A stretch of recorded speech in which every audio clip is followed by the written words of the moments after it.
هي قصيدة غزلية هيك بسيطة اسمها تقتلني اليقظة. شو؟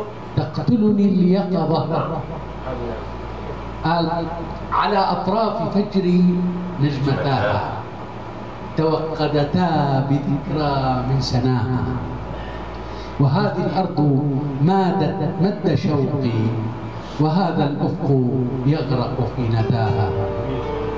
طويت الليل أنتظر انفلاقا، كأن الصبح بالأمداء تاها، وتهت وزل في خطوي طريق، أما جهة فتخلو من خطاها.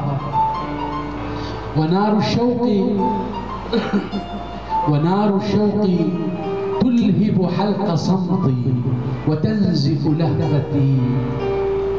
ونار الشوق تلهب حلق صمتي وتنزف لهفتي. آها فآها أضم الضوء سلوانا وأمضي، وأوصد باب ذاكرتي وراها، فيرهقني حنين الصوت حتى وأيم الله في سمعي أراها.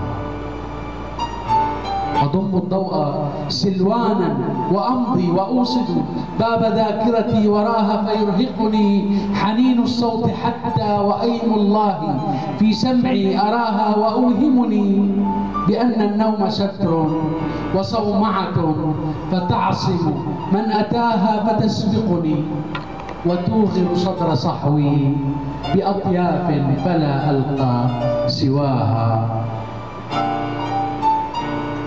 وأوهمني بأن النوم ستر وصومعة، فتعصم من أتاها فتسبقني، وتوغر صدر صحوي بأطياف فلا ألقى سواها. ألا يا غفلة كوني معيني، فهذا العشق يقتلني انتباها.